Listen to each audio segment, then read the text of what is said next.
Digital ইন্ডিয়ার জনপ্রিয়তার অন্যতম দাবিদার ইউনিফাইড পেমেন্ট ইন্টারফেস বা ইউপিআই। এই ইউপিআই পেমেন্টের জন্য আজকের দিনে অনেকেই আর নগদ টাকা সঙ্গে নিয়ে বের হন না। প্রয়োজন মতো স্ক্যানারে স্ক্যান করে বা নির্দিষ্ট মোবাইল নাম্বারে এই ইউপিআই এর মাধ্যমে লেনদেন করা যায় সহজেই। কিন্তু এই ইউপিআই পেমেন্ট নিয়ে অনিশ্চয়তার কালো মেঘ ঘনিয়ে এসেছিল সোশ্যাল মিডিয়ার পোস্টকে ঘিরে।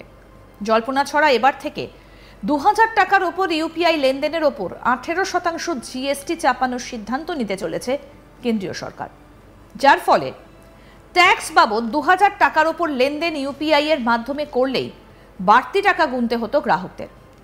সোশ্যাল মিডিয়াতে ভাইরাল পোস্ট ঘিরে অনেকেই চিন্তায় পড়ে যান।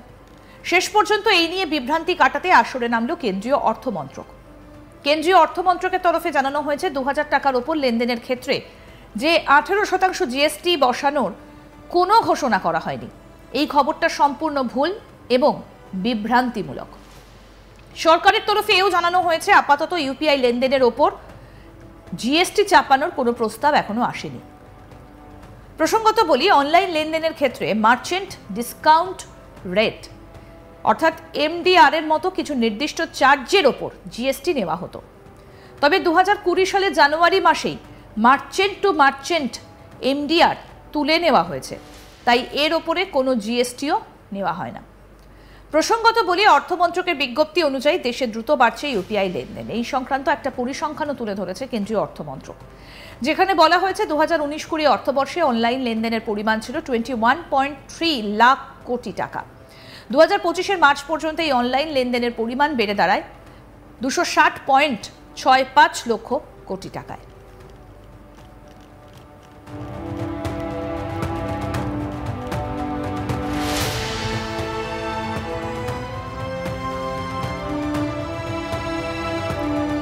ডিজিটাল ইন্ডিয়ার জনপ্রিয়তার অন্যতম দাবিদার ইউনিফাইড পেমেন্ট ইন্টারফেস বা ইউপিআই। এই ইউপিআই পেমেন্টের জন্য আজকের দিনে অনেকেই আর নগদ টাকা সঙ্গে নিয়ে বের হন না। প্রয়োজন মতো স্ক্যানারে স্ক্যান করে বা নির্দিষ্ট মোবাইল নাম্বারে ইউপিআই এর মাধ্যমে লেনদেন করা যায় সহজেই। কিন্তু এই ইউপিআই পেমেন্ট নিয়ে অনিশ্চয়তার কালো মেঘ ঘনিয়ে এসেছিল সোশ্যাল মিডিয়ার পোস্টকে ঘিরে। জল্পনা ছড়া এবার থেকে 2000 টাকার ওপর ইউপিআই লেনদেনের ওপর 18% জিএসটি চাপানোর সিদ্ধান্ত নিতে চলেছে কেন্দ্রীয় সরকার, যার ফলে ট্যাক্স বাবদ 2000 টাকার ওপর লেনদেন ইউপিআই এর মাধ্যমে করলেই বাড়তি টাকা গুনতে হতো গ্রাহকদের। সোশ্যাল মিডিয়ায় ভাইরাল পোস্ট ঘিরে অনেকেই চিন্তায় পড়ে যান। শেষ পর্যন্ত এই নিয়ে বিভ্রান্তি কাটাতে আসরে নামে কেন্দ্রীয় অর্থমন্ত্রক। কেন্দ্রীয় অর্থমন্ত্রকের তরফে জানানো হয়েছে 2000 টাকার ওপর লেনদেনের ক্ষেত্রে যে 18% জিএসটি বসানোর কোনো ঘোষণা করা হয়নি। এই খবরটা সম্পূর্ণ ভুল, বিভ্রান্তিমূলক। সরকারের তরফে এও জানানো হয়েছে আপাতত ইউপিআই লেনদেনের ওপর জিএসটি চাপানোর কোনো প্রস্তাব এখনো আসেনি।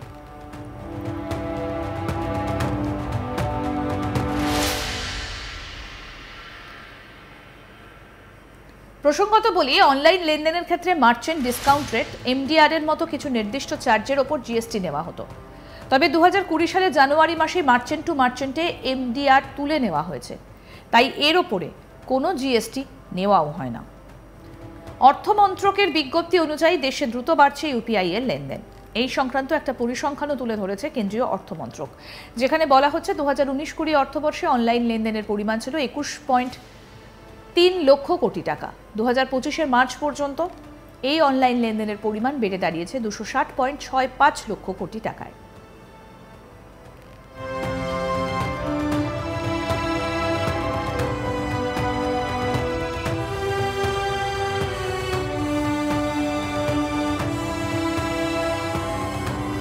ডিজিটাল ইন্ডিয়ায় জনপ্রিয়তায় অন্যতম দাবিদার ইউনিফাইড পেমেন্ট ইন্টারফেস বা ইউপিআই। ইউপিআই পেমেন্টের জন্য আজকের দিনে অনেকেই আর নগদ টাকা সঙ্গে নিয়ে বের হন না। প্রয়োজন মতো স্ক্যানারে স্ক্যান করে বা নির্দিষ্ট মোবাইল নাম্বারে ইউপিআই এর মাধ্যমে লেনদেন করা যায় সহজে। কিন্তু এই ইউপিআই পেমেন্ট নিয়ে অনিশ্চয়তার কালো মেঘ ঘনিয়ে এসেছিল সোশ্যাল মিডিয়ার পোস্টকে ঘিরে।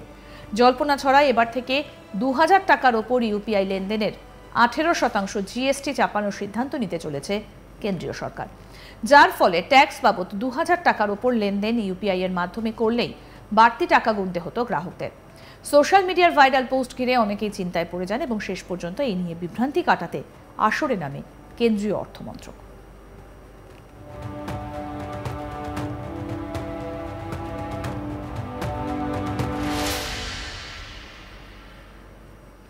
আরও আপডেট পেতে দেখতে থাকুন আজ তাক বাংলা, সাবস্ক্রাইব করুন, নোটিফিকেশন পেতে বেল বাটন অপশন প্রেস করুন, হোয়াটসঅ্যাপেও ফলো করুন আজ তাক বাংলা, ভিডিওটা লাইক করুন, শেয়ার করুন, কমেন্ট করুন।